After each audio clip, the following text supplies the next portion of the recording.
Welcome to the number one show and the source of truth for all things MedTech. Here, we reveal the secrets and stories behind the investments, science, and commercialization of the MedTech industry. Every week, we'll take you on a wild ride with the biggest names in the game, from entrepreneurs and investors who are shaking up the market to healthcare providers who are revolutionizing the way we think and practice medicine. So hold on tight and get ready for a journey like no other. This is the state of MedTech.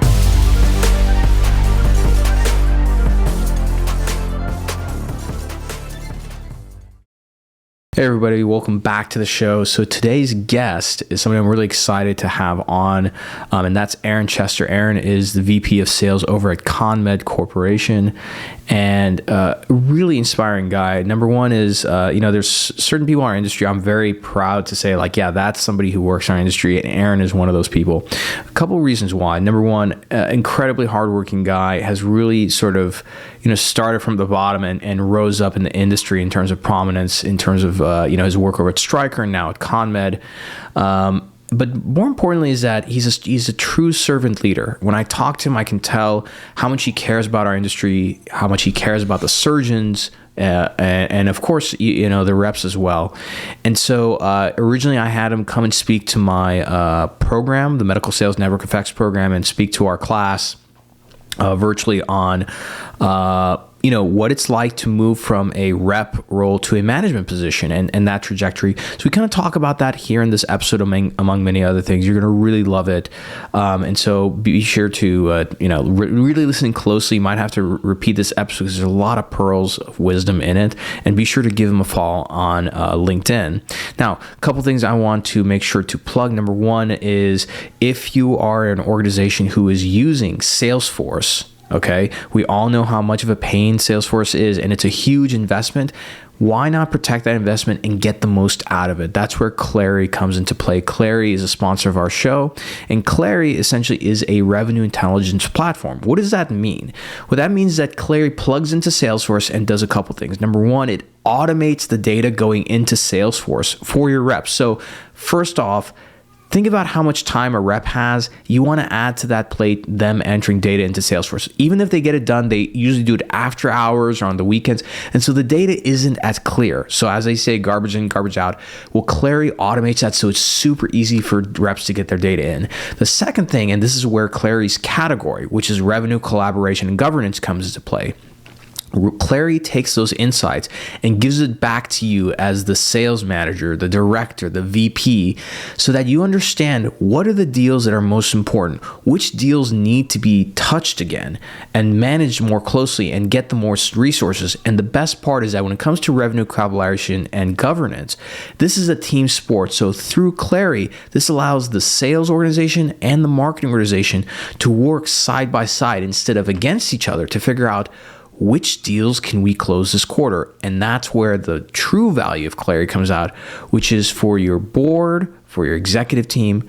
They help you predict revenue. They are so good at this. It's like magic. One of their big case studies was a company that I did something about $5 billion in revenue annually, something in the billions.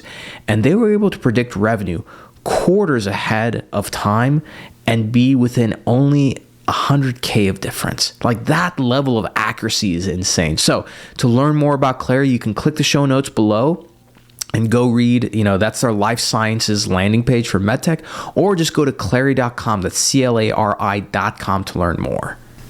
Now, a couple other things I want to make sure to plug, because I think, I always want to provide value to the audience beyond just the content. If you are looking for early adopters, we all know how difficult it is to find those early adopters, right? It's not always the person who's up on podium or even somebody who is, the most published, right? Those early adopters that really open up a market are the ones that you don't know about, right? So how do you find them? Well, data can be your best friend. The problem is twofold. Number one, a lot of these providers who have these great databases of surgeons and clinicians in terms of their prescribing behavior, whose procedure volume is the highest, who gets paid what and by whom, so on and so forth, they cost a lot of money, tens of thousands of dollars every year. But then the other side of it is these databases aren't exactly easy to use. It's not like you can hand this to your Salesforce and they're going to use it, right? That's why I've partnered up with Alpha Sophia. Alpha Sophia is a sales operations and intelligence platform that essentially anybody can use, even associate reps, right? Because it's so straightforward and easy to use. Plus, they integrate all kinds of data points that you don't find out everywhere else. Like who, of the surgeons that say you're looking for a procedure who has high procedure volume, which ones have a LinkedIn profile? Which one has a Twitter handle? Which one uses Instagram? And they bring all that data into play. And so if that wasn't great enough already, their price to use is so incredible. I wish that this existed when I was a rep. It only costs $300 a month. And so you can try Alpha Sophia for free right now. Check the show notes below or go to alphasophia.com/Omar. You'll see my picture there because this is a special offer just for this audience. You get not one, not two, but 3 searches for free where they're going to give you a report on anything you want just for you to see and use the platform. And then if you decide to use them, hey, it's only $300 a month. That's something everybody can afford. And last but not least, if you are a sales leader and you realize how difficult it is to drive product adoption and actually sell these days, if you believe in your reps, invest in them. There's this old saying that goes like, hey, what happens if we invest in everybody and they leave? Well, the other side of it is like, well, what if you don't invest in them and they all stay, right? You can't have a stale sales force that does not know how to sell in the digital age. That's why I created the Medical Sales Network Effects program to help sales reps, VPs, and even CEOs learn how do you use LinkedIn and social media to actually sell and drive product adoption? How do you use email and video sales letters to create engaging content that's going to actually get emails opened up? I teach all that and more inside of my program. Plus, I even offer specifically tailored one-on-one trainings just for sales teams who go through it. So if that's not enough, here's what one sales rep had to say about the program and the result that this guy got literally within a few weeks of starting the program. I tried to reach out to this one surgeon.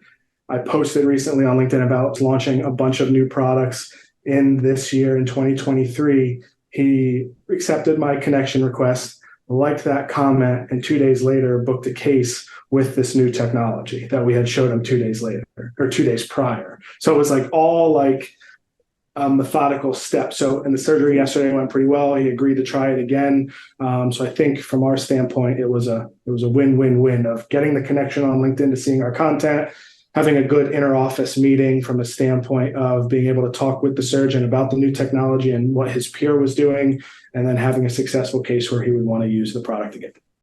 Now imagine for your sales rep, 1 in every 2 or 3 or even 5 of them get an effect like that. And more importantly, the reason we call it the Network Effects program is because when you teach your sales team how to leverage these platforms like LinkedIn to proliferate content, product adoption, customer success, there is a network effect that amplifies that content. So more and more of your prospective users and customers see it.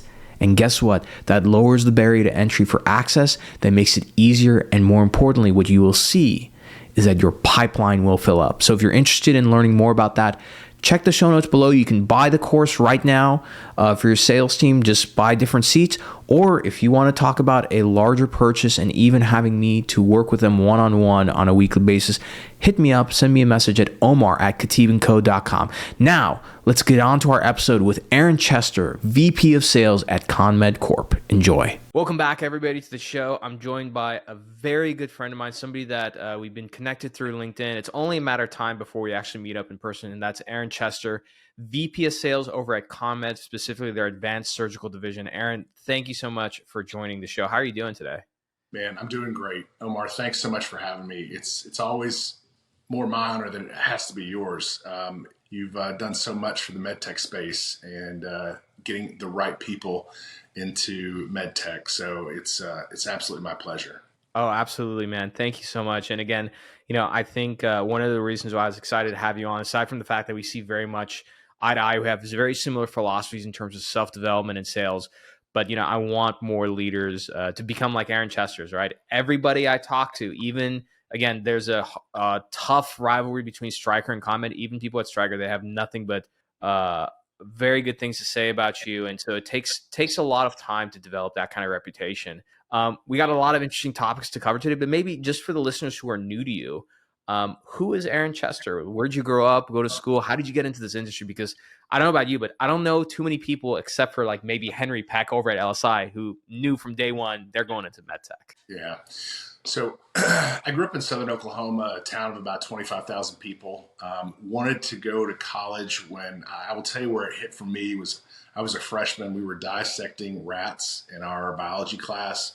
I fell in love with the thought of, surgery and medicine and all those things. And it's funny because when I talk to folks that are trying to get in the industry, I talk to everybody. And if you want 15 minutes of my time, just show up and we'll talk about it. But so many people wanted to get into healthcare that have now landed in MedTech. And I just kind of fell in love with that idea. I had no idea that MedTech in device sales was a thing. But as I got to college, just like a lot of other people, I wanted to be in healthcare as a doctor, nurse, or a PA.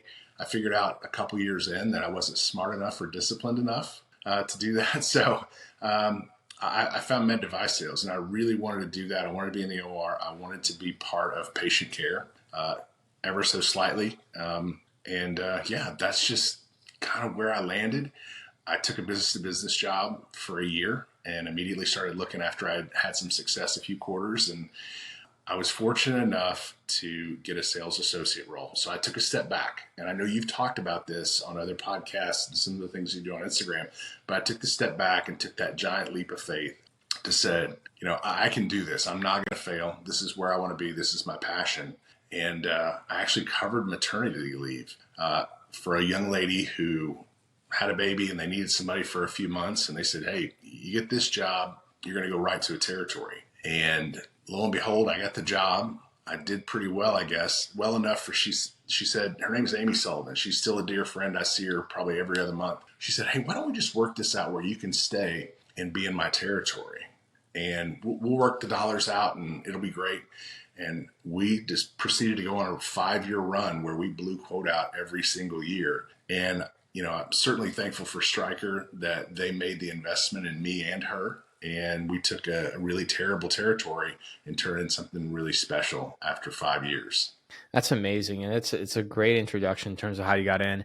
Maybe a great question to start with is something that's always, I would say, when I poll on All Hail Medical Sales, I always try and poll people for the solo part of the week. And one week I did it. And one of the most popular topics is how do I turn around a bad territory? I think it was the poll was 1,500 votes and 70% of them went to how do I turn around a bad territory? So what's your approach when somebody has a bad territory? It's definitely, there's a prescriptive approach. Everybody has their own approach to it, but how do you go about diagnosing and prescribing what you do with a bad territory? So I'll tell you something that Tim Scannell, who is a Stryker legend, he was the VP of sales at Stryker Endoscopy when I was there. And he knew that my territory was terrible. And he said, hey, Aaron, there are no bad territories, just bad reps. And it's true. So, the first thing is you have to have an incredible work ethic. And, what I prescribed for myself is I actually had a partner, which was great. Let's play to her strengths, which were GYN, urology. My strength it wasn't a strength at the time, but my interest and my passion was around orthopedics. So we divided and conquered. And then we went where, the reps didn't spend a lot of time, and we built a base and we learned how to do the business because, in rural markets, I'm from Oklahoma, so we have some pretty small hospitals, and I would go out there because they were hungry to see someone from, Stryker or what other company. And I just built my base out there and made a few mistakes, but also made some customers out of it. That way I could go into the big med centers in Oklahoma City and Tulsa and do a great job.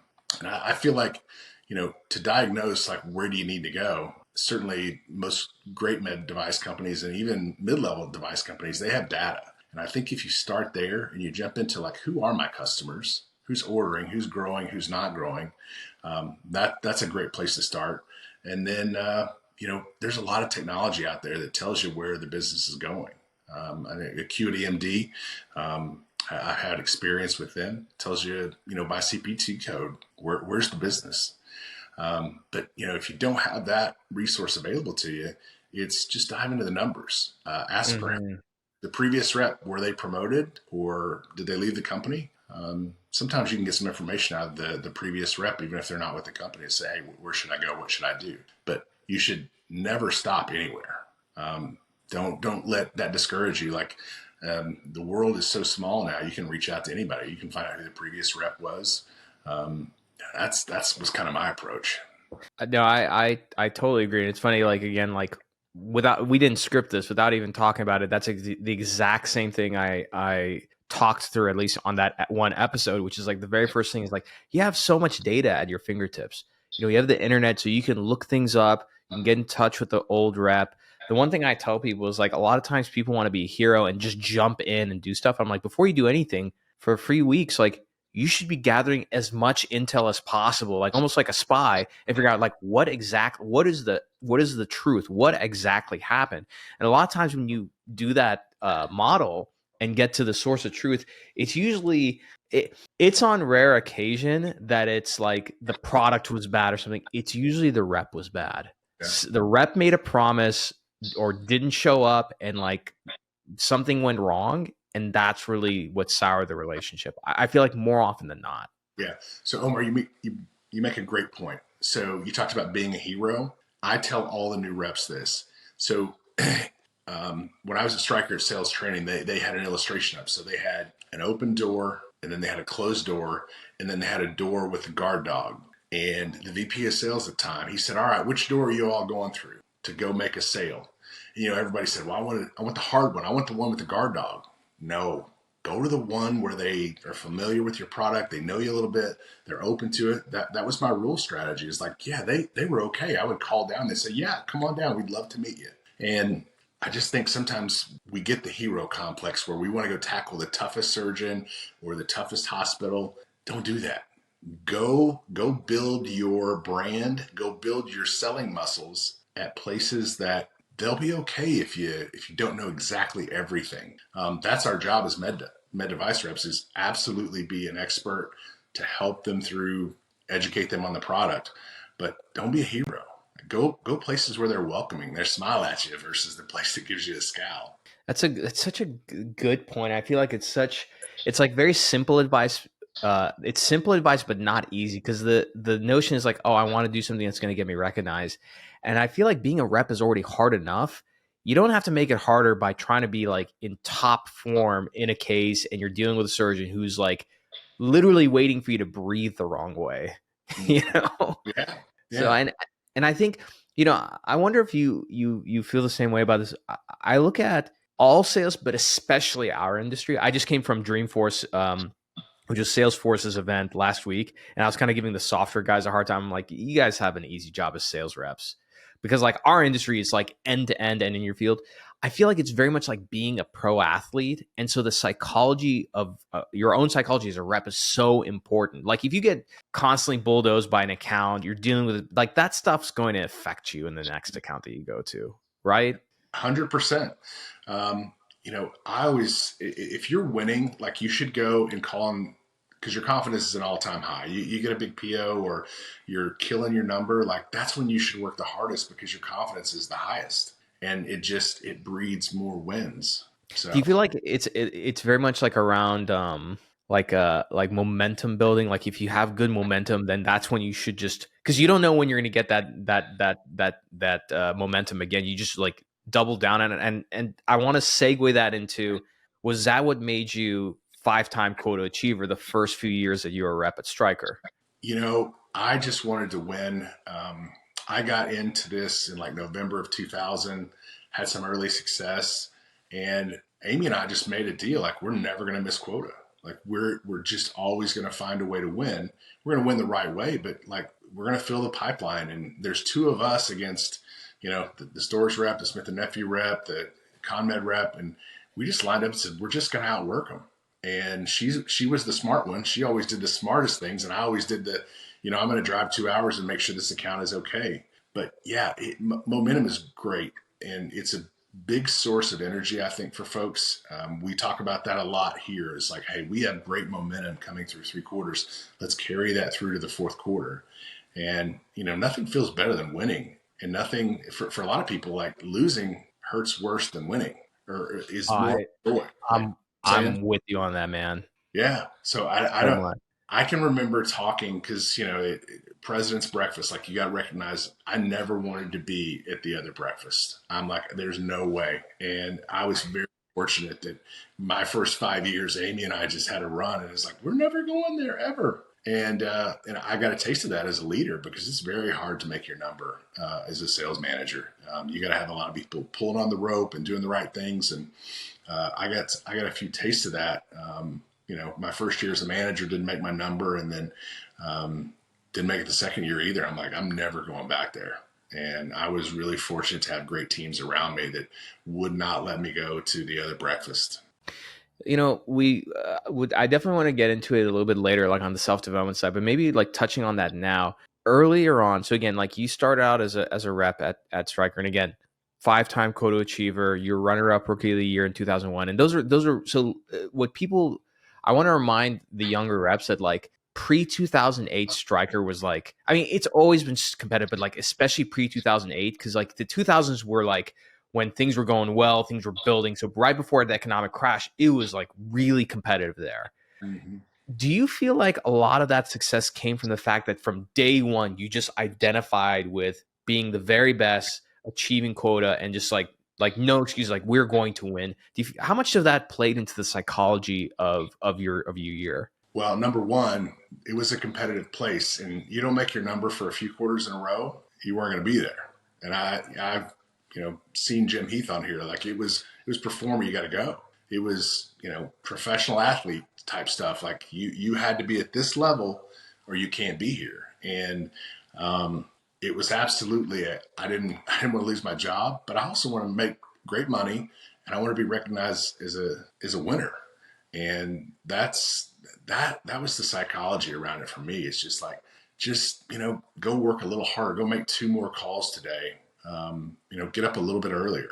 How did you start your days, by the way? Like, again, like whether it's, and then this is part of the reason why, like I look at med device and specifically the sales side, kind of like, I don't know, John Madden looks at football. So like, I love analyzing this. So like for you, when you're a rep, like how did you plan and structure your days? Like let's start the day before. Like how did you wrap up your nights, and then how did you plan everything? So Sunday was the planning period. You know how professors have planning periods. That was my planning period for the week. And I would honestly try to plan as far out as possible. I just knew that, if you're going to start an evaluation, you weren't going to do that on a Friday and then get yourself set up. You needed to have some time to make sure you had samples and all the equipment. So, Amy and I were always trying to plan things as far out as possible. But yeah, Sunday night that was the thing, late afternoon, evening, it was, all right, what am I going to do this week? And there were some best practices taught to me by one of the sales trainers there about, have your calendar and say, where am I going to be and how can I plan my events as far out as possible? But yeah, Sunday night was like, this is where I'm going to go execute. I'm going to go call on these surgeons, or I'm going to see if I can get this trial started. I need to spend time at this account that I just implemented, a couple weeks ago to check in with them, see how things are going. And that was it. Sunday, and I tried to plan the whole week. As far as how would I start my day, the first place I was is in front of my laptop at whatever time in the morning. If I had early cases, it was earlier. I wanted to look at my numbers every single day to see where I was. And So every day you checked your numbers. absolutely, you have to. I think you have to. I don't use a notebook anymore, but I had my monthly quota written in the front of my notebook. And I was always pointing to that. How much do I need? How much do I need to get there? And that was the thing, is to make sure you make your quota every single month. And I know a lot of companies do it differently. Like when I was there, it was, you had the same quota every single month, no matter what. And it rolled up to a yearly number. Now, some quotas, I know, a lot of MedTech, they do it where they're phased in and there's a ramp towards the end of the year. But yeah, you got to know what your number is every single month. What do you need to hit it? What do you need to close? And I think if you're running towards that, that's important. You got to look at your numbers every day. I got to say, there's also like I'm psychology and persuasion is like one of my obsessions. there is something to be said about the fact that you put like not only did you check your numbers every day, but every day you had this anchoring thing of like this quota number, like that was all you're orienting your conscious and subconscious mind towards. And then every day checking those numbers, right? At some point, just purely statistically speaking, those numbers are going to move closer, and as they move closer, little dopamine gets squirted. You get more motivated, and you work harder and harder. And I feel like that might have been like the key for you back then, because it's a very simple system that's simple but not easy to do, which is the discipline of waking up, looking at that number, burning that into your brain, and then figuring out all these little data points. How do you move them closer to hitting that? Yeah. Another little psychological thing that I was taught, I didn't come up with this on my own, but when you're looking at your number, don't look at I have to get to 2.2 million. It's what do I have left? And that number shrinks over time. And you're like, ooh, I only have, it's halfway point. I only have $900,000 left versus 1.1. So Oh, that's interesting. it's I always like getting that. smaller and you're like, ooh, I'm almost there. Versus it's like you're looking downhill to get to the bottom versus looking uphill to get to the top. Oh, I'm gonna have to. I'm gonna steal that. I'm gonna start using that on myself. That's actually a great way to look at it. Because for me, I always look at like I'm building up towards something, but the reduction part is really nice because then you actually see that number changing and getting closer to zero. Mhm. I like that a lot. Yeah. Oh, that I I like wish I that. could give credit to who taught me that. I don't know, but I'm calling that the Aaron Chester method from now on. That's where I learned it. okay. So, um, what looking back at your earlier years as a rep, what was the most difficult time for you? Like, what was a painful experience for you that changed you for the better? My third year, just a really rough year. We had such an amazing 2 years before. And, Hmm. I talk about Amy and this partnership we had, and it wasn't always perfect. There were push pull times where, she was not happy with what I was doing. I wasn't happy with what she was doing. So that was a tough spot for us. And, we sat down and we just worked through like, hey, we didn't do a very good job of setting boundaries. Like, I wanted her to work 100 hours a week because I wanted to work 100 hours a week. And that wasn't necessarily healthy for her. So that was a difficult time being behind on your number, not seeing eye to eye with your partner. And that happens a lot more, I think, in our business is, we team up folks, and I know other companies do that as well. It's like, hey, this is a team territory. Maybe there's someone a little more senior and someone some junior, but that was a really rough year. And I think, we just had lunch a couple weeks ago and we talked about that. Like, we didn't see eye to eye, and it was a painful time, but we got through it because we both knew how important it was, what we were doing, and how successful we had been. So it was like, there's no way this is not going to work.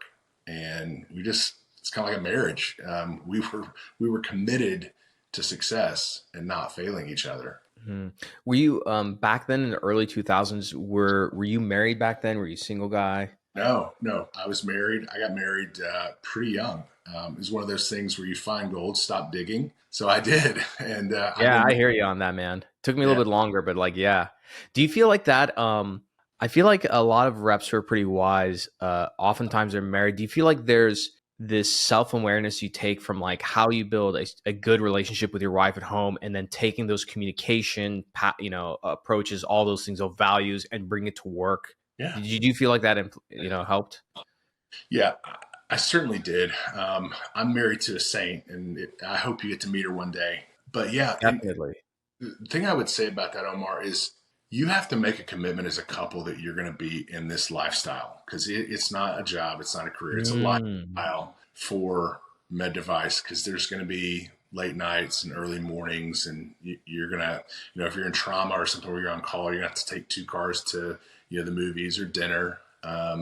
So that's the first thing. If you are married, you're going to enter this industry. You both have to be bought into what it's about because it is hard. And, I involved my wife in a lot of things where, surgeon relationships and, we always did it the AdvaMed way. Wives paid for their own, but she was a secret weapon, but not so secret. Like I wanted her to be involved We have relationships to this day that I've built over the years with, spouses of my customers, and not just surgeons.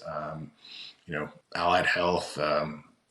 There's a guy his birthday is 7 days from mine. He was a PA for an orthopedic surgeon that I've known for 20 years, and we still keep up. And so I think that's important. If your spouse has to be bought in, they have to be all in. That this is what you're going to do. It's going to take some sacrifice, but the end result is you're helping people. You're making a great living. Yeah, it's funny you say that. Like, it's, again, this is kind of like one of the things about our industry I really love. I don't know any other industry like this when it comes to sales, is that it really is a lifestyle. And there's these, I don't know what you would call them, but very nuanced parts of the life, right? Like, for example, as we speak, there are reps out there who cover, a Hopkins, a UCSF, a large center. They've been at that center for like 5, 10, 15, 20 years. They know every nook and cranny of that hospital. They know who pulls the levers on what. And like very simple things like, like, for example, like the doctor's lounge versus the area where like a lot of staff meet and eat, where you should eat, who you should talk to. Like there's all these nuanced things about being a rep, right? Like I just love it. And you only understand it if you like live that life. And I think that lifestyle is so unique to it. And again, I think having a spouse, it's just like when a doctor goes to residency, like your spouse has to be on board. Otherwise it's going to be really, really rough. Yeah, 100%. And there's a rep that's been, he's a trauma rep at one of the big centers. Talk about a rough gig. Yeah. Like, to all the trauma reps we were listening, like, we know how hard it is. You got it. Like, do you know of another group that has a harder job than trauma reps? I personally don't. No. Sorry, finish what you were saying. Sorry. No, he's just been there for like 23 years, maybe 25 years. As a trauma rep? Yeah. This guy needs a lifetime achievement award. I've never heard that. That's wild. Yeah. He is one of the most humble, kind. I mean, the amount of impact that he's had on patient care and residents, it's just unbelievable. Like he is one of my heroes. Wow. Offline, you got to let me know who that is. I would love to have that guy or gal on my show. That's legendary. Seriously, because like most people that I know, when it comes to trauma, the most I've ever heard is like 7 to 9 years, right? And then they end up just like, moving to a different company, but over 2 decades in one place. Like, yeah, just the amount of residents that guy's trained, Yeah. That's what, and this person's over at Stryker or CONMED. Where are they? No, they're at DePuy Synthes. At DePuy Synthes. Wow. But I've worked with a guy from Stryker Trauma. I want to say he's been there for 12 years as a trauma guy, just banging it out. Man, I gotta tell you, like, there is a persona in our industry, whether it's trauma or something else, where it's a clinical rep who has been doing it for over 2 or 3 decades, and they're like in their late 40s, early 50s, and I'm just like, man, my hat goes off to you. Because like, I'm 37, I'm in phenomenal shape. But I, like, after a few years of like being a clinical sales rep, I was like, all right, I gotta do something else. This is like too much on me. Omar, I would also point to the CRM reps, so cardio rhythm management, PACE reps. Oh yeah, because then they have to take patient calls, right? They're on call, yeah. They're cardiology clinics. Like that's a rough life too, but it's so rewarding. Like, how cool is that to go and get to sit with a patient and like you were part of that life-changing moment where they're not in AFib or DFib. They're able to go on living because the product that you help implant or whatever that terminology is, but you're still taking care of those patients. So yeah, that's interesting. There's he was just on my show. There's a founder, Jason Bang. He's founded a company called Future Cardia. So they're cardiac arrhythmia device. And when I brought up this topic, I was like, you're competing with like the Medtronics, the Boston Scientific, the Edwards of the world. Like, how are you going to recruit? And he had a great answer. He's like, one of our strategies is that we're going to get the best cardiac rhythm reps, and we're going to get them by paying them more. And I'm like, I love that. Yeah, because it's a hard, and he made a good point. He's like, it's a really hard job. That like the clinical success, the patient success is on this person. So why wouldn't you pay this person more? They should be paid more than me. And I was like, respect. So Yeah. so the company's called Future Cardio. We'll see how they do. But I'm pretty excited for them. Um, you know, after those 5 years, so again, you hit quota multiple times within those 5 years. You were a 5-time fourth quarter trip award winner. Can you explain what that is, by the way, before I move on to my Yeah. question? So it was an incentive to make sure everyone finished strong, even if you weren't going to make your yearly number. It was the Oh, so last. there's no sandbagging. Yeah, it was the last 4 months of the year, and I think the delta was maybe 120% to quota in those 4 months in isolation. Oh, And wow. That's hard. yeah, so it was really like, hey, all hands on deck. We're going to finish the year. And I know I won it my first year, and my wife's like, you're never missing that trip ever. You're going to make sure that you get to where you're going in the last 4 months of the year. And it was great. I mean, it was a great time to, go spend money on my family and reward them for their sacrifice. So Oh, yeah, you know what? That's actually really smart too, because like it's like, hey, how can we get the most out of the reps? It's like give them an award that involves their family benefiting, so like a trip or something. And I yeah, guess like it's better.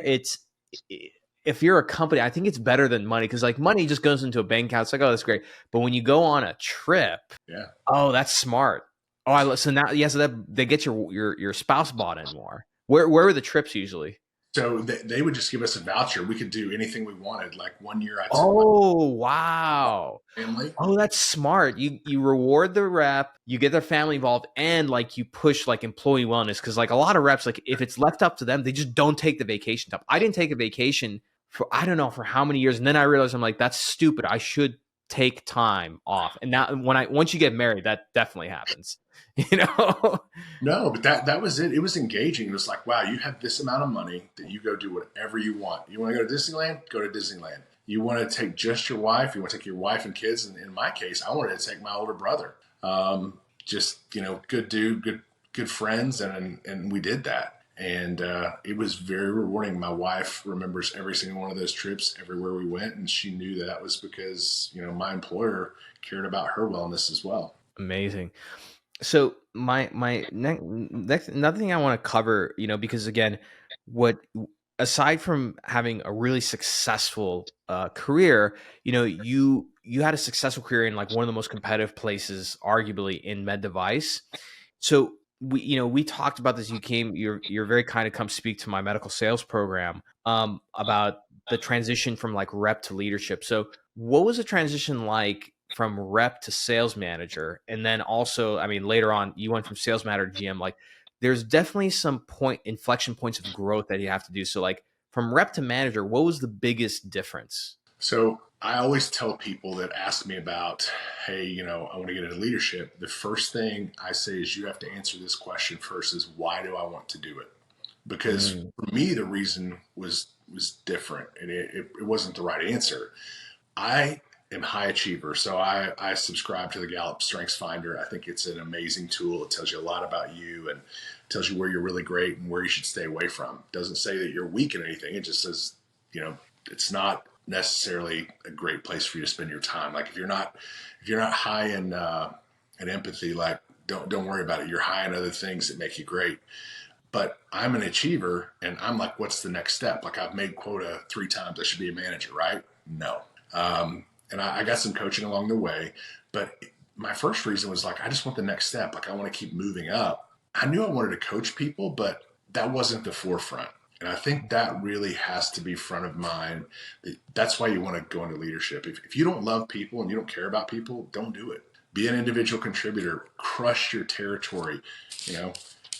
So that was kind of what I recognized after I'd been in the role a little while.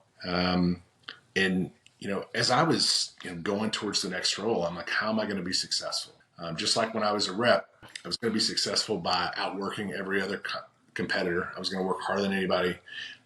My main competitor had a manufacturing facility here, so I needed to recreate that in my territory, because when I would go calling people like, the engineers come see us all the time. We get, loaners in 24 hours, et cetera. So I'm like, I have to do that. Same thing when I went into leadership is how am I going to be a successful leader in a division that I had not worked for? It was a different space completely. I was selling capital equipment, disposables. I was going to total joints and trauma.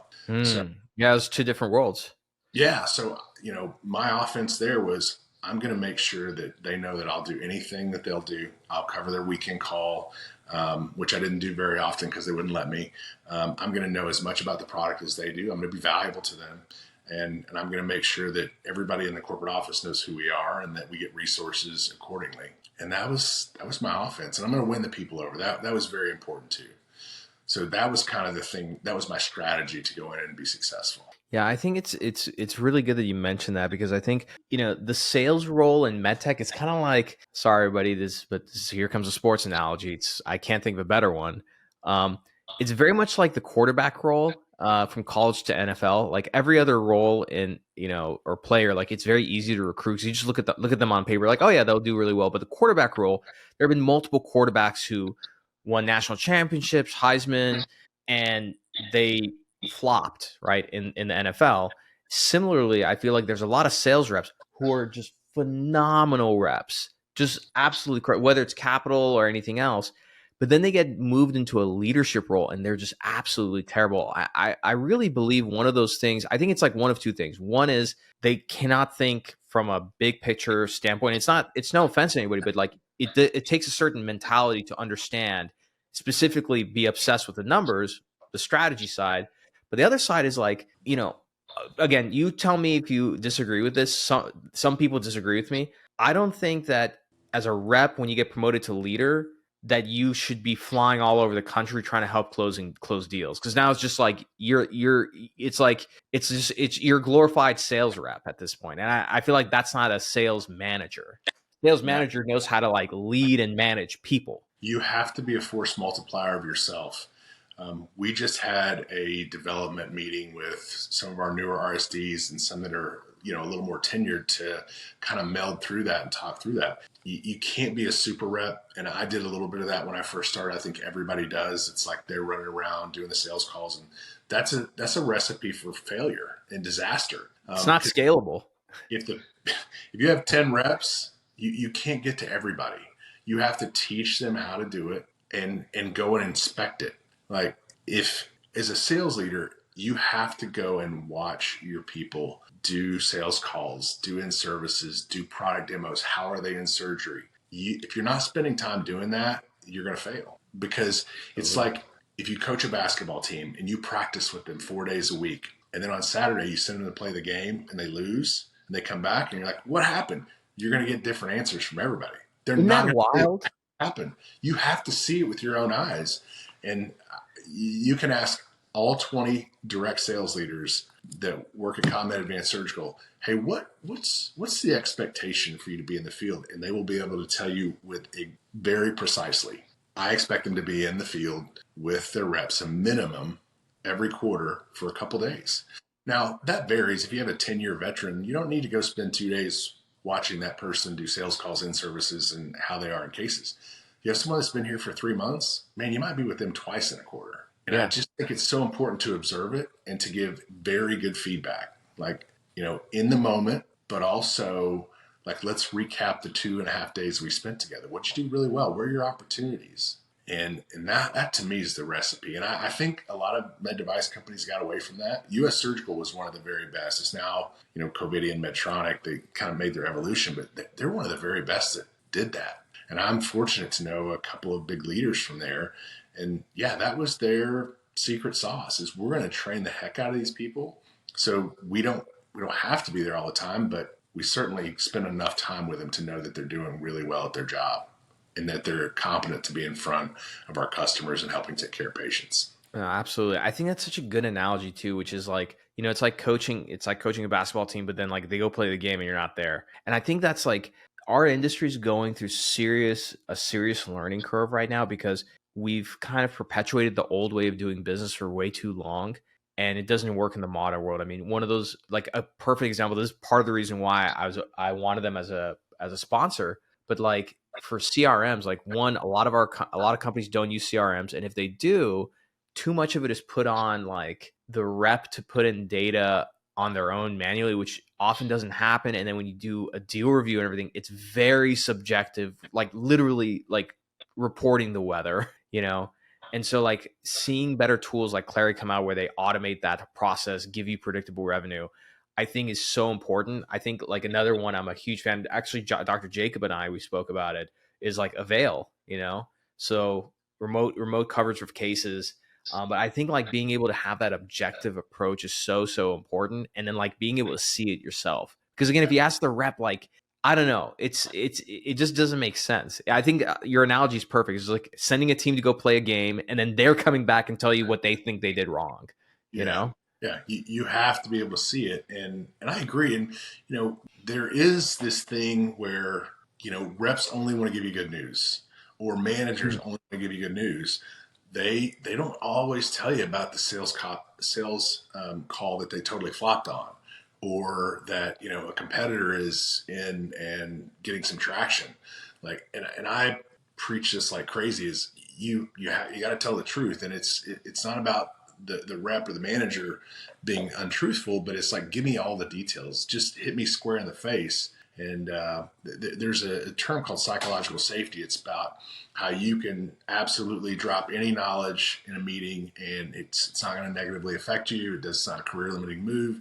It's just, hey, we're going to be brutally honest with each other, and it's okay if it's not good news. The news has to be reported as it is with no spin. Do you feel that one of the reasons we don't see that as often in our industry is I feel like our industry mimics a lot of what they see from our customers. So like with surgeons, you have residents and you pimp the hell out of them and you mop the floor with them. And I feel like the same thing happens on sales teams. So as a result, people are just not as transparent as to when things are going wrong, because they're just like, I don't want to get embarrassed in front of the team. Do you feel like that's an issue in our industry? I think it's a lot different. Used to have the call, it's like a new product launches, and every Tuesday night you were going to have a discussion on how many surgeons you called on, how many people said yes, how many people said no. And, if you were ever on that call and you had I didn't talk to anybody about that last week, that was not a friendly place to be. And I feel like that's a little softer than it was 10 years ago. People are not led with as much, edge as they used to be. Do you think that's good or bad? Neither. I think it's just the times we live in now. I think we all need to have edge when it's time to have edge, but I think we also need to really find out what's going on. Yeah. There's a great podcast, Brene Brown, and I'll send you the name of it and you can put it up in the graphic. But it talks about, do you think people are doing their best all the time? And I think about that a lot, because I think generally people are. Sometimes, if a rep is having a really rough month, maybe their grandmother's sick. Maybe they're having some other problem at home, or they're just fighting a little depression. So I think as leaders, it's very important to always ask that question before you jump into how many sales calls did you make, all the things. It's like, hey, just slow down and say, hey, is everything okay? I care about you as a person. I need you to be okay. Let's talk about that first, and then let's jump into how we can get you to where you need to be. How can we, close this delta and get you to quota for the quarter or the year?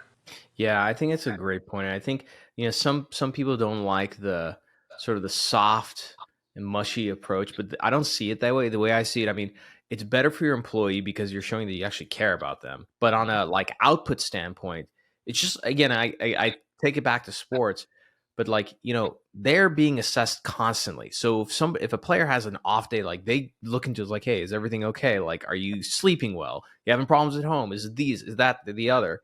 Because then you're able to diagnose what the actual issue is, and then help that person get help, which in result will help the business because they got that thing taken care of. And for people that have been around for a while, this is a hard business. I'm going to go to the sports analogy where we're not supposed to go, but you think about a baseball player. If they're successful 3 out of 10 times at the plate, they're going to the Hall of Fame. I would say if you're a successful sales rep, every time you go to the plate, you hit 1 out of 20, you're probably making your number. And this, to be told no so much, and it's the bar is set so high as far as clinical knowledge, and you can't afford to be wrong. There's a patient under that drape. It's just a lot of stress, and to just beat the crap out of people all the time, I don't think it garners the right results, especially with the folks that we're bringing into the business now. I completely agree. So I think, there was a time where you can do that. People were getting paid enough. There was no social media. It's just like, oh, that's just how it is. But these days, people are going to look and be like, I'm working my butt off. My boss is treating me like trash. This is really stressful. I can go work in another industry and make more money with less stress. Let me just do that, And I've seen too many like talented salespeople, marketers, etc., leave the industry.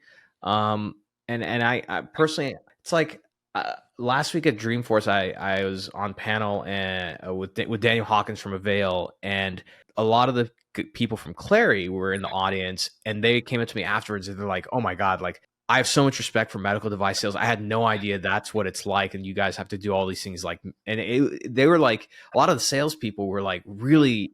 It was kind of like they watched like Glengarry Glen Ross or some sales movie, and they're like, man.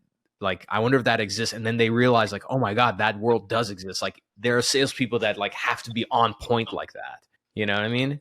Yeah. I mean, I don't know if you think about it, like outside of like all the clinical knowledge, plus like knowing, let's say, how to market and all these things, you have to like, let's say just simple dinner with a surgeon. There's a certain level of sophistication you have to have outside of your own industry to be able to sit down with a surgeon who's making 6, 7, maybe sometimes 8 figures, and have a conversation so that garners respect from them outside of just like your product, right? And I like things like that. I don't think people take into account. No, and I think that people miss that. It's like, oh, I'm going to get in, and I mean, it's really hard to do all those things really well. And seriously, when I first started, I wasn't good at it. I had to learn from other people. I mean, what was something you struggled with a lot at the beginning? Struggled with a lot. I don't know if you're going to put me on the spot. Maybe not struggle with a lot, but what was something that was definitely like a growing pain for you? Probably the getting into the numbers and seeing trends. Like I had to really ask for help there. I would jump in with my manager, or I had a couple guys that were in the Dallas-Fort Worth area that were really just princes to me. Like, I don't know what I did to deserve, their goodwill, but they helped me walk through like, hey, this is what you should be looking at. Like these product categories, that's going to tell you the real true health of your business versus, just focusing on the wrong things. Where I feel like I always excelled was building relationships and being able to read the room. But yeah, I can remember, this is a funny story I'm going to tell myself. I was at Academy, the American Academy of Orthopedic Surgeons meeting my second year. Went to dinner with myself, a rep, a product manager, and a few surgeons. And we were just sitting down to eat. And like, I don't know that I had been to many fine dining steak restaurants from 0 to 24 years old. And I'm eating a steak and I cut like 3 bites of steak, and the rep, who is maybe 10 years older, he kicks me under the table. He goes, "1 bite at a time, big guy." And just little nuance that I didn't know. I'm just a dumb kid from Southern Oklahoma, and the guy's telling me some things. So what did I do? I went and got an Emily Post. I'm like, what does etiquette look like? I wanted to be I wanted to be great at everything. So I know it's a funny thing, like when there's a large group dinner and there's like 10 people and not everybody got their food, I always say, Emily Post says when there's more than 8, you can start. And I get a lot of grief for that. It's, it's so funny you say that because like, I guess like I went through the same thing when I made my transition from like rep to like marketing manager, and I was going to like, I don't know, like 18 conferences a year. And so like little things like, how do you like when, okay, like as social as I am back in the day, like I kind of didn't know what to do with myself when there would be like, some of the smaller conferences would have like a gala night. Right.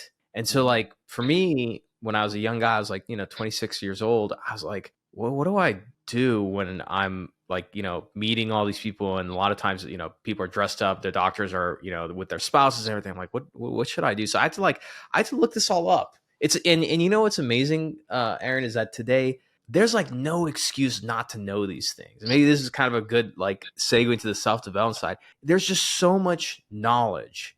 There's like YouTube, there's courses, there's all these things. You have ChatGPT. Like there's like no excuse not to know. You know what I mean? Like I none. agree. And, learner is in my top 10, and I'll refer to the strengths. And, for those that listen, like investigate it. I think it'll be great for you. My wife has done it. Both my kids have done it. And It's can I plug that real quick? You're talking about the Gallup Strength Finder, right?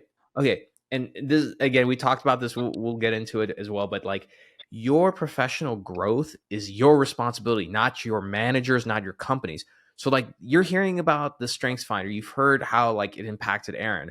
This thing costs $59. Go pay for it yourself. Pay what I recommend doing. Pay for these. Like this is not legal advice. I'm not a lawyer, but what I used to do was I set up an LLC through LegalZoom. Anything I wanted to spend on my personal education, I just did that and try to write it off at the end of the year. And then after I bought a course or something, I would go to my company and say, "Can I get reimbursed for this?" And if they did, great. If they didn't, then I just write it off, right? But in any case, like just take it on yourself. Yeah. For the single people out there, don't go out to the bar for a couple of weeks. I guarantee you'll find the money. But Aaron, sorry, go ahead. No, you're right. Like you have to own that as an individual. And I still own that. I'm reading or doing something all the time. But yeah, I would say, and that was kind of my rule when I would speak to our reps about development. It's like 85% of it is you. It's you. Because if you want to grow, you will. You'll find ways. And Omar, I think that you actually told me when we were just having a chat one night that you always invested, like, I'm going to invest $5,000 in myself every single year. 10% of my 10% of my income. It's like that's like a rule now for me. 10%. And listen, you can get some really good stuff. I think they do weekend courses at the Cox School of Business at SMU for like $7,500. How much do you learn? Or, maybe it doesn't cost anything. Maybe you just sit down and read, or you call somebody, network. And key hack here, call, like whatever it is, call an offer to pay somebody. I'll tell you, like, because I just realized like how much, the one thing I found, Aaron, as a hack of life, like time traveling hack, paying somebody for knowledge. Like, I love books and everything, but like perfect example, I picked up golf recently. I love golf. If you're in Southern California, hit me up. We'll go golfing. I love golf. I might organize a MedRep golf outing soon. We'll see. But like, I was pretty good at it. And then I paid $100 for one pro lesson. Massive difference. I do jujitsu. I've been, doing jujitsu for many years. I finally paid for one lesson with a black belt. Like unbelievable difference, right? There's just so much value in that. And I feel like there's a lot of people out there. Like, I'll tell you what, like there's some reps who are like multiple quota achievers.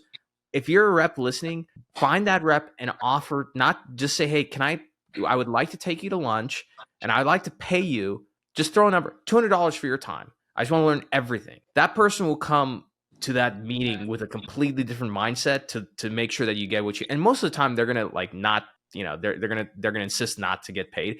I insist, just find a way and be like, no, I would like to pay you. Like that's the only way I feel comfortable, Yeah. Send them a gift. 100. Yeah, completely. What, on the self-development side, and actually before we get to self-development, one last thing, because it's a rare thing.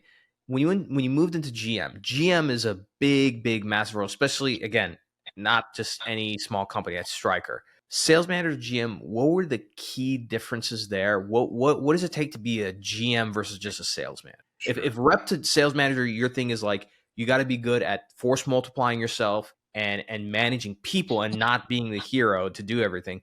Manager to GM, what's the difference? So, the organization I had, it was about building culture and trust. The gentleman that was before me was very operationally focused. Like, hey, let's make sure our I's are dotted, our T's are crossed. So operationally, he was great, but culture-wise, we weren't, doing great. Like there wasn't a big team. So as the GM, and I think as a sales manager, you have the opportunity to build culture. But when you go that next step up, you're leading leaders at that point. So you have to have this culture piece, like this is who we are. This is, that's the light we're running towards. And you got to build that vision of, hey, if you have a question about what to do, if there's a big decision, like this is our thing, like these are our three things.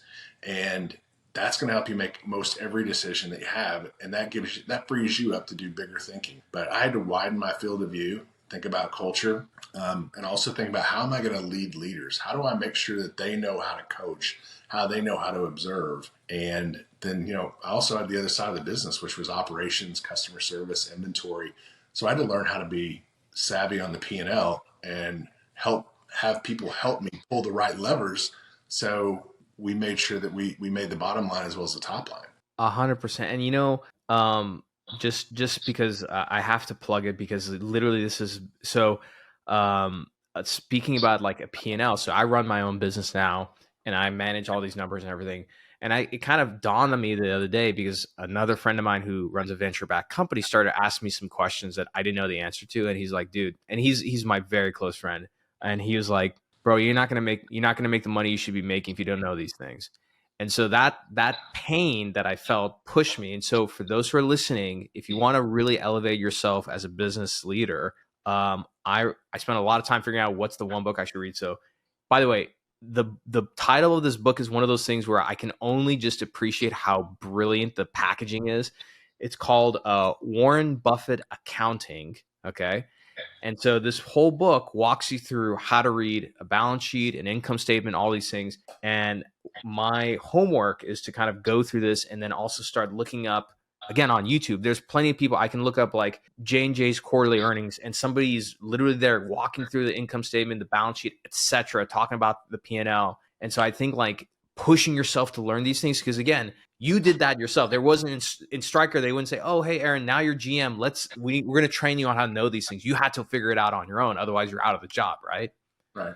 But Omar, I will tell you also is if there's something you're not good at, you use technology, like you said. So for me, I have all these appointments and meetings that happen during the day. I have to set alarms on my phone to make sure that I'm not late. Like yours went off for this today at 4:12. I'm like, oh, there's Omar. But also, like, if there's something that you're not a super expert at, like the P&L, I had a great partner in Doug Frank. He was my finance partner, and he and I spent a lot of time together to help me make sure that I understood it. And just like if you're not great at PowerPoint and you're a rep and you've got to do some of those, eventually you're going to get better at PowerPoint. But in the interim, like, have somebody help you. It's okay to have help like that. I agree. Like, if that's going to be your job and that's an important part of your business, then do that. So I haven't done my own taxes in 15 years because I'm not good at it. And so I've outsourced that. Same here. There's some things, 100%, man. I think there's some things that you have to identify, like, does this get me closer to who I want to become? And if it's the answer is no, it's just like I've outsourced my taxes. It's like, there's no point in me, like, I'm going to spend, I don't know, I'm going to save a few $100 a year if I do it I'm like, nope, I'm outsourcing that. Yeah. Do you think? I think that's another important part of like the self-development, is reflecting on who do you want to become and what are you really good at and what are you not going to spend time doing. There's one. I wonder. Did you ever get advice, Aaron, early in your career where you were told to focus on certain areas and you just said, based on where I want to go, that's actually not a good use of my time? Can you think of any time like that? Yeah, my first big leader had talked about, you should really get into the numbers more. And I was already in the numbers, but I feel like he wanted me to be an expert. And that just was never where I was going to land. My thing is people and relationships and, making people feel included and just that I got them, like I got their back. And so that's a lot of my time today. I have an amazing finance partner at CONMED, and she is amazing. I can call her, and then the person that works for her, the director, like I spend at least an hour a month with him. Just help me see the trends that you see. And sometimes we agree. Like I'm like, I don't see that at all. But it's good, healthy debate to talk through it.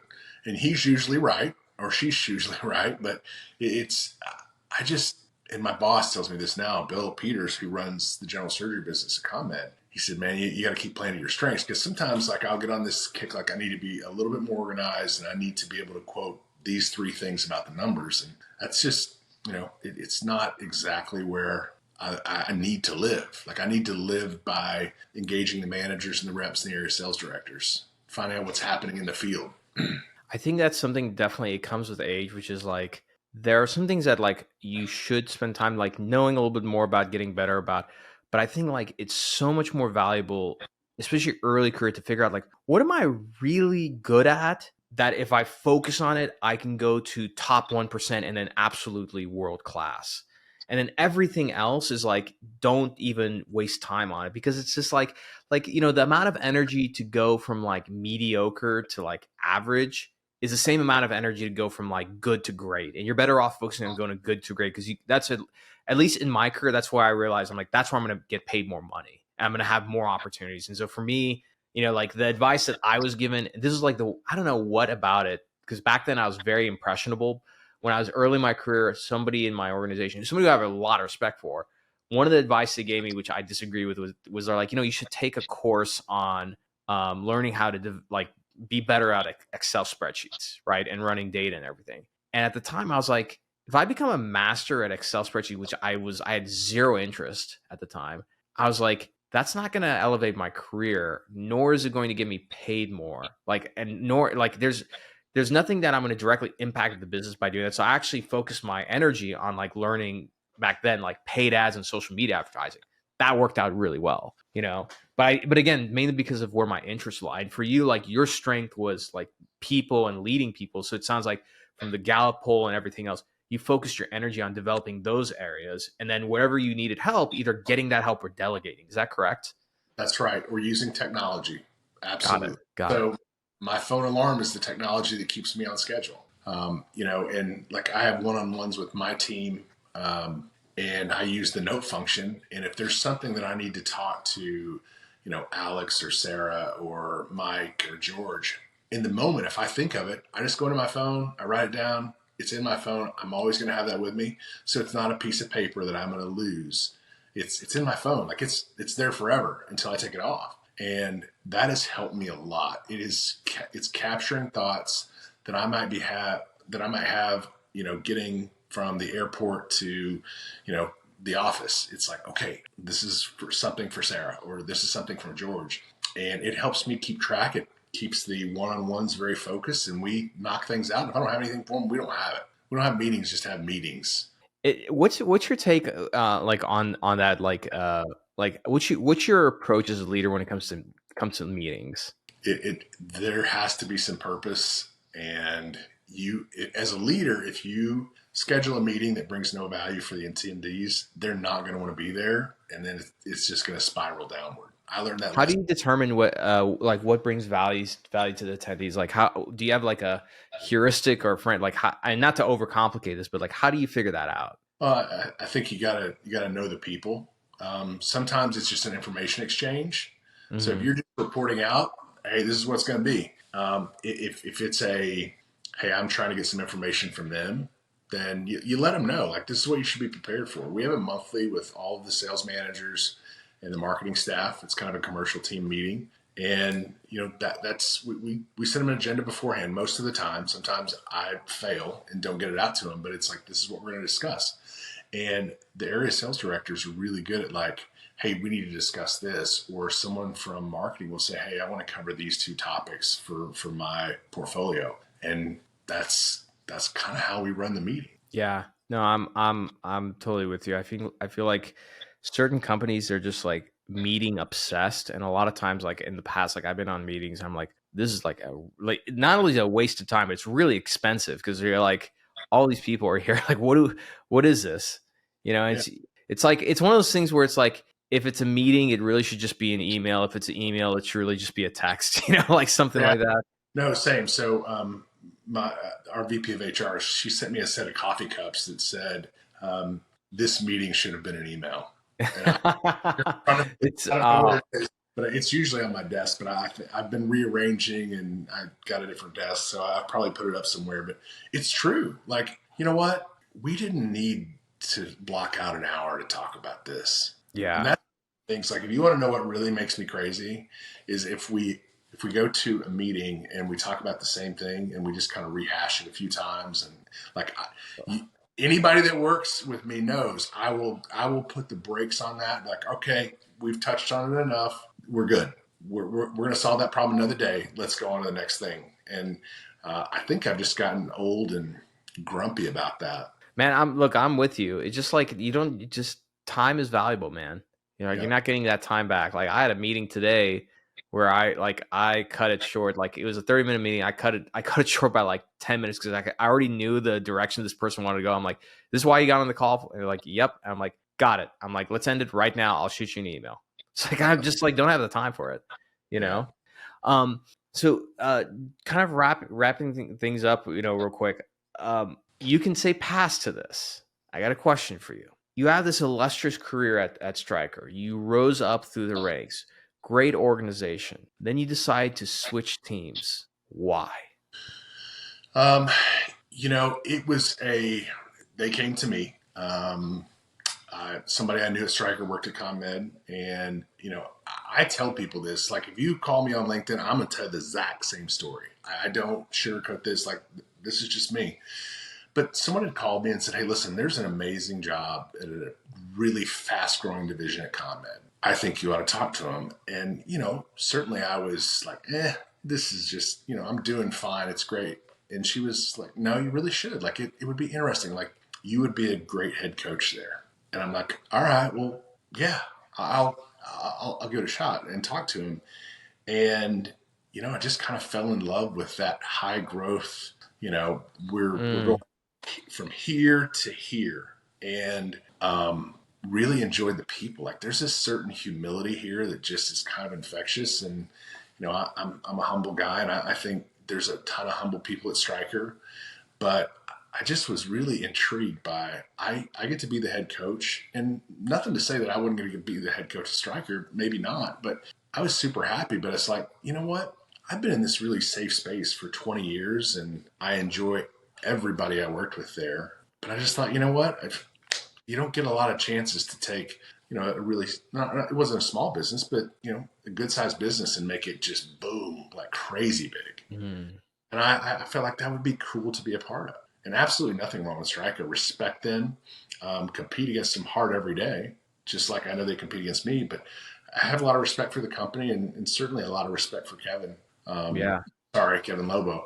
But yeah, that was the jump. And I gotta hand it to CONMED, because like I've known about CONMED for a long time. You know, I worked out of Orlando, Florida, so I was familiar with CONMED.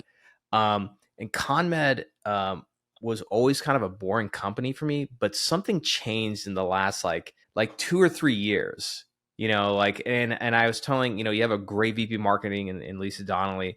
And like when I was at AAOS, and, you know, the CONMED booth was directly across from Stryker, and I went and checked out the CONMED booth and checked out the presentation and everything. I'm like, this feels like a different company, you know, which is really exciting. I like it's very rare to see an older, more established company have sort of a new sort of breath of life, and it is really energetic to see. What do you know what specifically that is that changed at CONMED? Because something did change the last few years. It changed for the better. Yeah.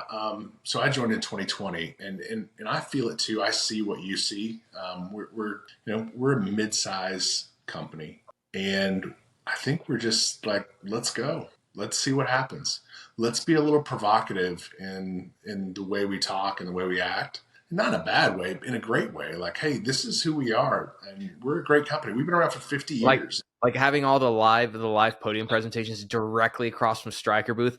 That was a baller move. I was like, all right, game on. I like it. Yeah. So I think it's just, yeah, we're ready for the next big steps, and we've done really well with some acquisitions, not only in advanced surgical but in orthopedics. BioRes was a great acquisition. BioBrace. Or BioBrace, probably BioBrace. The company, what's the company's name? Hold on. I just had Kevin Rocco on recently. Yeah. Oh yeah. So the company's BioRes, but the product is BioBrace, which, by the way, marketing around that, impressive. It's one of the few. It's a great example of a product that I said this many years ago and people didn't believe it, which is like, you're going to see doctors and surgeons especially be Instagram influencers with products they love. And I see BioBrace posted all the time. Surgeons love that product. Yeah, it's. I mean, when I heard we had bought it, and then I did my research, I was like, yeah, because I mean, rotator cuff repair, it's tough, especially in people my age. Like there needs to be some augmentation. So I'm very excited for them. Excited for Into Bones. Pam Azevedo is my counterpart there, and she's dialed in. That's a great business to be in, and you know, Advanced Surgical bought Buffalo Filter in 2019, and then 2016, I think it was, we bought SurgiQuest, which is the air seal device, and we've done really well there, and I think we're going to continue to do that. And you know, the other thing is homegrown R&D. Get ready for that. For sure. Nice. That is Yeah, awesome. That that's is awesome. that's a big jump. That is really exciting. I'm excited to see you guys again in AAOS and see what else is new, especially Yeah, after this year. Like this year, I was like, you guys stood out. I was like, wow, okay. So just kind of like in wrapping up, I want to kind of cover some of your self-development side. We talk about the importance of self-development.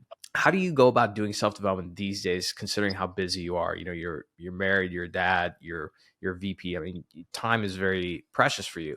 How do you manage your self-development these days, and what kind of things, do you kind of recommend for your team and everything? yeah. So you're right. My time to do development has shrunk over the years. It's actually getting better now that my kids are out of the house. I'm an empty nester officially as of July 1st. And, I read, but I also spend time just thinking. Um, just Interesting. How do you do that? I block my calendar, and if I just put block on there for an hour, and I leave my phone.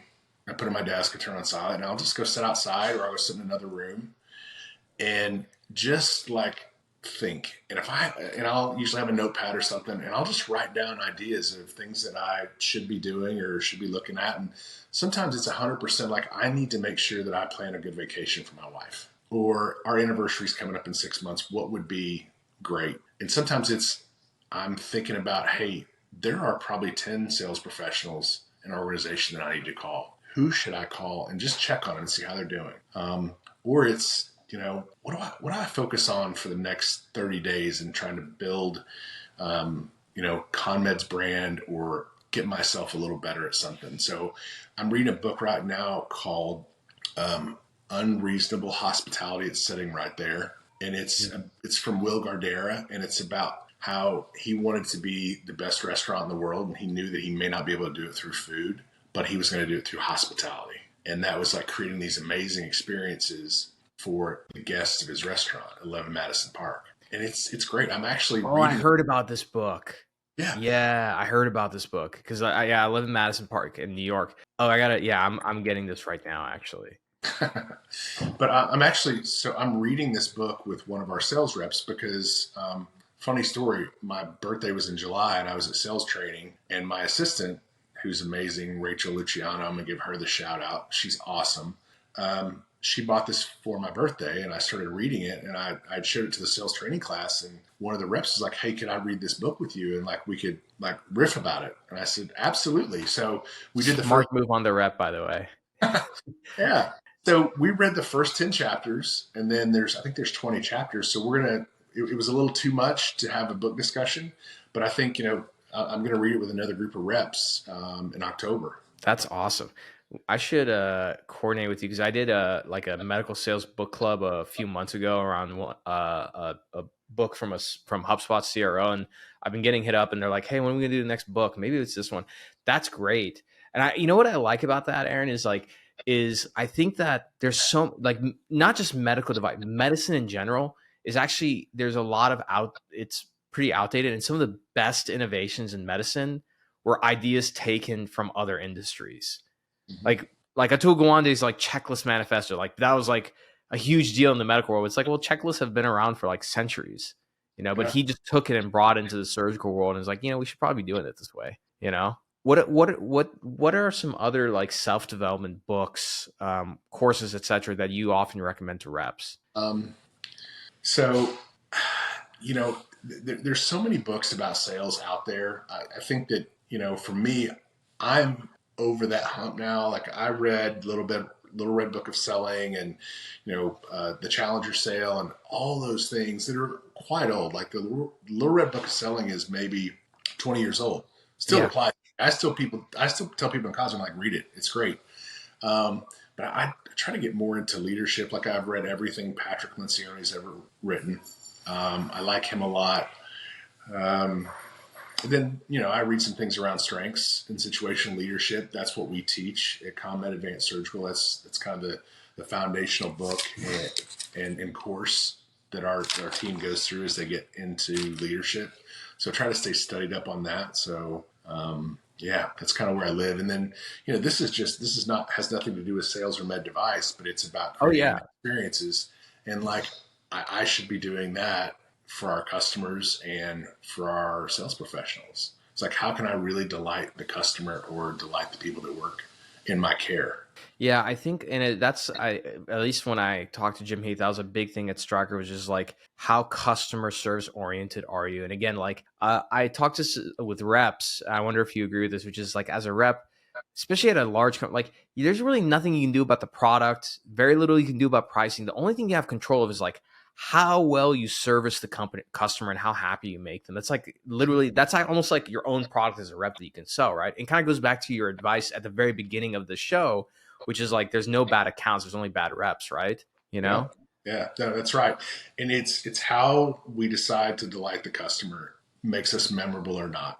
That's why 11 Madison Park was the number one restaurant in the world, because people remembered how they felt when they were there.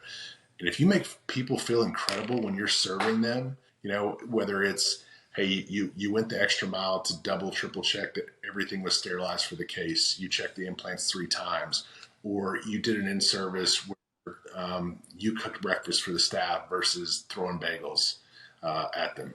Like, those things will set you apart from everybody else. And you have to think in those terms. Like I tell a story to some of our young sales professionals is, I used to cook pancakes for in-services. I would bring in 2 griddles, a bunch of pancake batter, and I cooked pancakes.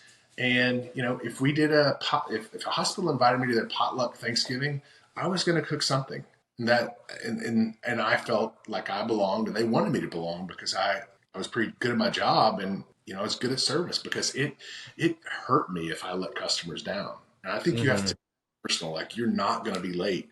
You're not going to not deliver. There's a difference between you not delivering and your company not delivering. 100%. And I know we're getting close to time, so we'll wrap up shortly, but like, a few weeks ago, there was a book, I always get the title mixed around. The Surgeon Salesman, or the Salesman Surgeon. And like, it was written in the 70s, and like, a lot of reps want to know, like, oh, what's that guy's advice about being a great rep?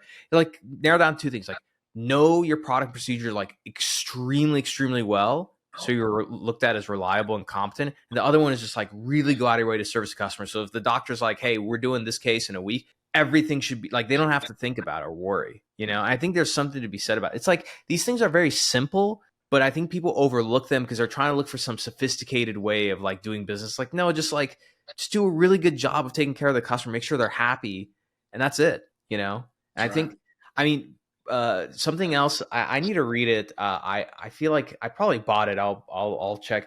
Another book on hospitality I need to read is this one it's like literally the Ritz-Carlton handbook, but like the Ritz-Carlton has just like insane hospitality.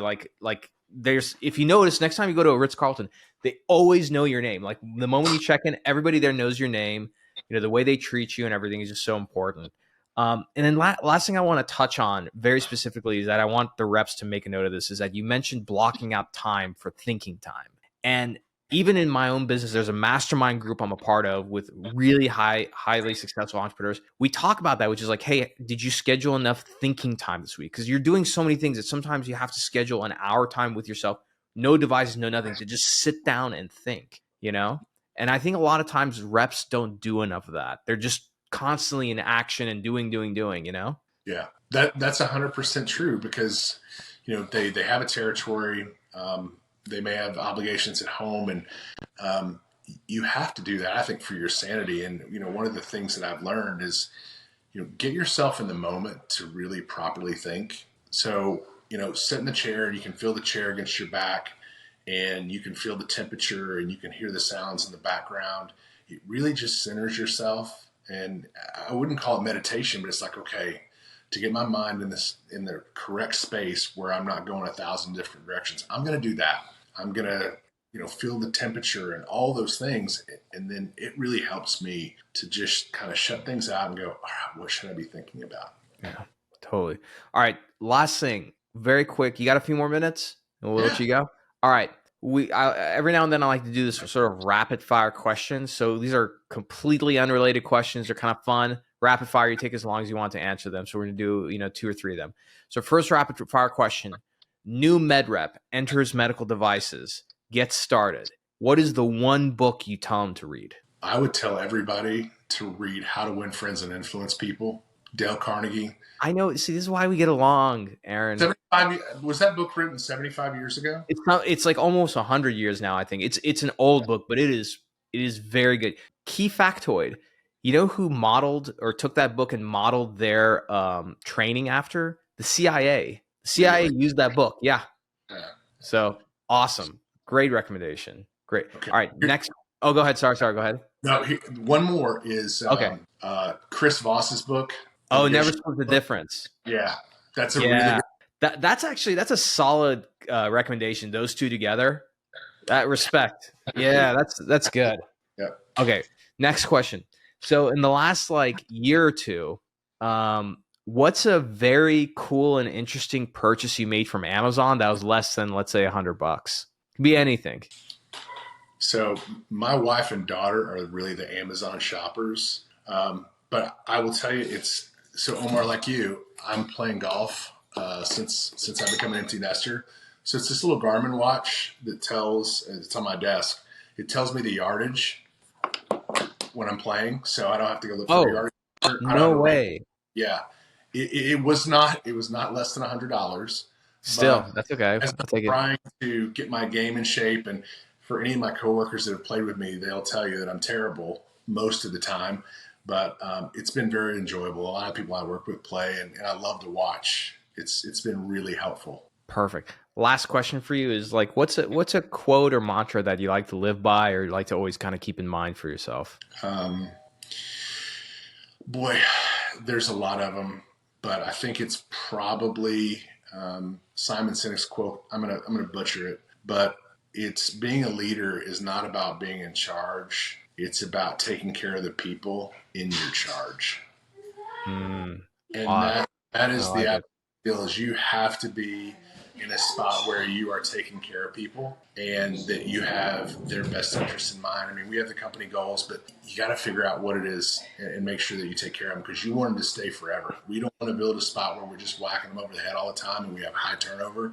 You want to build a culture and an organization that wants to stay together. And I think that's super important. Totally. I couldn't think of a better way to wrap up. Aaron, hey, thank you so much for coming on the show. If you're on LinkedIn, connect with Aaron. Just look him up at Aaron Chester. Any other social media? You got a TikTok or something? No TikTok. Instagram game. I'm super anonymous on Instagram, but I'm thinking about LinkedIn. going that. LinkedIn's my thing, and I double dare anybody listening today to reach out to me on LinkedIn. I will absolutely call you back. 100%. It'll be a little scheduling thing. It's never going to happen at the end of the month. It's never going to happen at the end of a quarter. But I promise you, I will follow up with you. I want as many amazing people in this business as possible. And whether you're trying to get in, you're already here, and you're just looking for a little advice, you may be a little stuck, I really want to be that person for as many as I can, because somebody was that person for me. And I want to pay it forward 1,000 times and hope everybody that I do that for will pay it forward 10 times. That's awesome. And let me, I'm going to add one more thing to that. So if you're listening to this podcast, go to Aaron's profile on LinkedIn, connect with him. But on the top right corner, there's a little bell icon. Click that bell and turn on all notifications. So that way, the moment that he has a job opening on his team, you're able to apply immediately. And in the interim, I would encourage you to engage with his content so you're on his radar. Aaron, thank you so much for coming on the show. This has been another episode of The State of MedTech. If you haven't already, give the show 5 stars on Apple and Spotify. Write a review. We just hit over 100 reviews on Apple. Thanks for making us the #1 show in MedTech. We're over 50,000 downloads already. That's thanks to you all. If you enjoyed this episode, forward this on to another rep or leader that you think is going to help and give us that review. Really appreciate it. We'll see you all next time. Thank you for enjoying another epic episode of The State of MedTech. If you're feeling inspired and love this episode, do us a favor, hit that subscribe button and turn notifications on so you never miss an episode. And be sure to give us 5 stars and write a short review because that helps more people discover this amazing community of ours. If you're a company who has a executive that you'd like to be on the show, or perhaps you want to sponsor one of the episodes, shoot us an email at hello@khateebandco.com. Take care, and we'll see you next time.